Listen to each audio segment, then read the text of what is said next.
Em um primeiro comentário seria de facto agradecer a excelente organização do SEC, que apesar de tudo não deixa de ser decepcionante em termos de atendimento. Eu acho que este tema merecia de facto um fórum muito mais alargado e infelizmente quer no fórum de Aveiro, quer neste, nós temos tido uma audiência que é de facto curta para a importância do tema. Portanto, temos todos que trabalhar mais nesta questão e divulgar mais esta preocupação. Hoje, em concreto, temos aqui uma desculpa muito interessante para não estar mais gente, é que temos o Porto da Figueira e o Porto de Aveiro e outros portos nacionais em risco de paralisação total e estarão paralisados esta semana e na próxima. Para além disso, temos uma greve também anunciada às horas extraordinárias para todo o mês de outubro e, portanto, este tema é gravíssimo e, contrariamente à questão que ouvíamos aqui, ou não sei se é contrariamente ou não, mas logo ficaremos a saber, a postura de diálogo do Governo não se encontra manifestada nos pré-avisos de greve que têm sido lançados pelos estivadores, ou seja, nestas greves, o primeiro parágrafo é sempre a greve faz-se porque não há diálogo com o Governo. E se esse diálogo existe, convinha que o Governo pusesse cá fora provas de que tem feito esse diálogo para as entidades perceberem, para todos nós percebermos o que se está a passar. Mas infelizmente, de facto, a situação é essa, motivo pelo qual creio que há muito pouca gente nesta audiência e provavelmente o tema hoje seria outro, sabendo nós, na altura da convocação deste fórum, que estaríamos perante um tema tão grave para a economia nacional. Portanto, o tema que nos foi proposto foi falar sobre as infraestruturas no desenvolvimento e na competitividade dos portos. E, portanto, aquilo que nós temos a dizer em traços muito gerais é que, de facto, o nosso tempo para a saída para o mercado das infraestruturas que são analisadas é, de facto, demasiado. Vamos falar sobre a plataforma logística da Figueira da Foz como um exemplo que está a ser discutida há mais de 5 anos e sem um fim à vista. Mas comecemos por dar um bom exemplo, que foi o exemplo do prolongamento do molho norte da Figueira da Foz. Esta obra perdurou por pelo menos 4 governos e 5 administrações portuárias. Portanto, foram mais de 20 anos até que a obra fosse feita. E o que é que aconteceu? O Porto da Figueira perdeu uma janela de oportunidade para se afirmar, quer a nível regional, quer a nível internacional. E, no ano em que esta obra é concluída, o Porto da Figueira consegue este brilhante número que é de crescer 37% num ano. Portanto, esta é uma grande evidência de que, fosse a obra feita mais cedo, provavelmente haveria um desenvolvimento económico da região diferente nos anos anteriores e, portanto, todos ficariam a ganhar com isso. E estávamos perante um projeto que era absolutamente consensual para todas as entidades, inclusive para o Governo, mas que demorou quase 20 anos a ser concluído. Neste momento, o Porto da Figueira da Foz apresenta ritmos de crescimento absolutamente saudáveis. Depois de um crescimento que fez passar o Porto de quase 1.100.000 toneladas para quase 1.600.000 toneladas, o Porto cresceu 5% o ano passado e crescerá em média 7% este ano, o que colocará o Porto da Figueira da Foz num patamar de 1.800.000 toneladas, que eu creio que é precisamente um número que viabilizava esta administração portuária. E, portanto, atingia-se break-even antes e este número permitia que o Porto tivesse receitas e que fosse um Porto autónomo em termos de gestão corrente.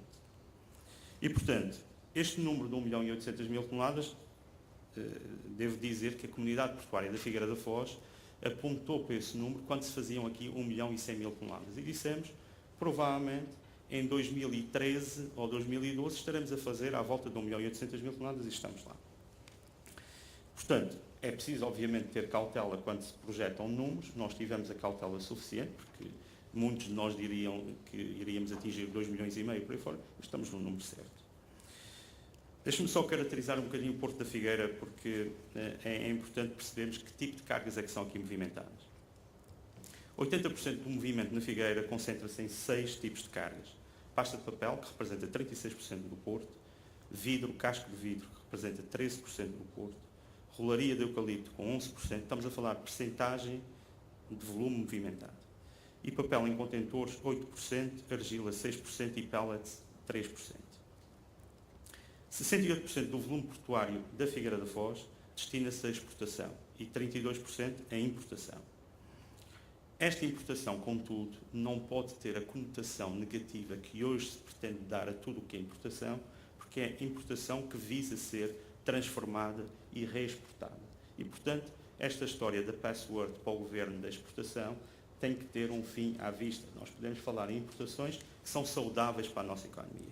E, no caso destas importações, estamos a falar de casco de vidro que vai ser transformado em embalagem ou em vidro, e estamos a falar de rolaria de eucalipto, sobretudo, que vai ser transformada em pasta de papel. Portanto, eu diria que são importações saudáveis.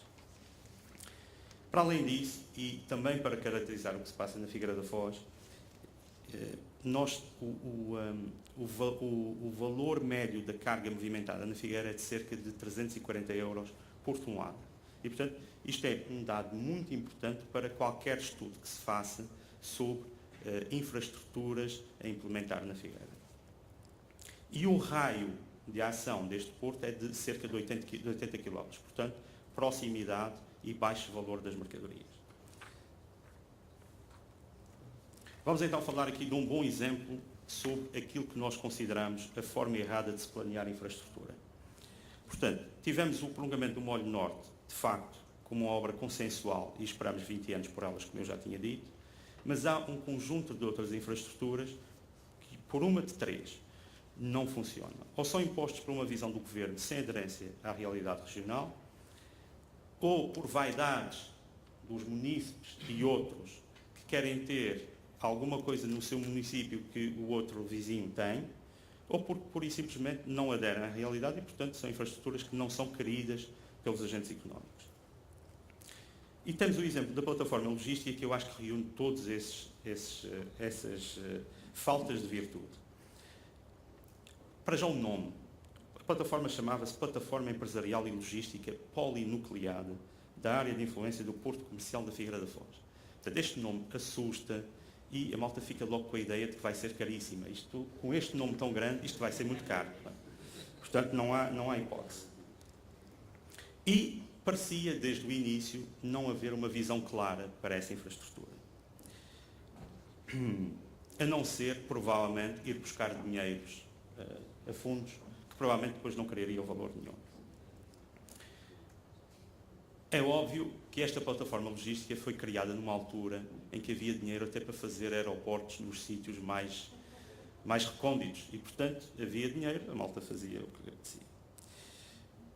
E fazia parte, naturalmente, do Portugal Logístico. Passados 5 anos e muitas centenas de milhares de euros pagos a consultores, este projeto não encontrou eco na comunidade, diria, empresarial da região.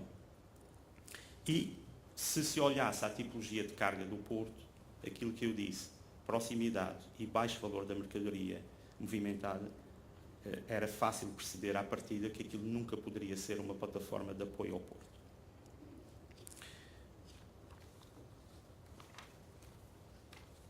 Esta carga, se considerarmos os 340 euros de média de valor da mercadoria passada na Figueira da Foz, e se considerarmos que um custo de passagem pela plataforma induz normalmente entre 3 a 6 euros de custo adicional, estamos a perceber que uma passagem por plataforma deste tipo de carga implicaria um aumento de custos de cerca de 2% sobre o valor da mercadoria. Isto, de facto, é incomportável para aquela mercadoria que estamos a falar.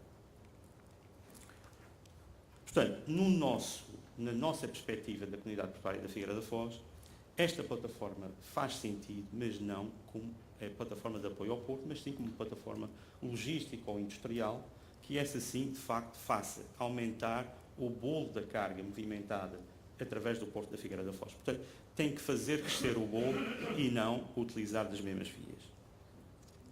E, portanto, um bocadinho como dizia o Sr. Presidente da Câmara de Ilhavo, temos aqui um exemplo de uma infraestrutura que nasce precisamente ao contrário. Não nasce de baixo para cima, nasce de cima para baixo e eu diria que os consultores que estiveram envolvidos neste projeto foram tentar descobrir se havia, na realidade, alguém que se interessasse por ela. E, portanto, as coisas devem acontecer ao contrário. Se há interesse, então vamos tentar promover.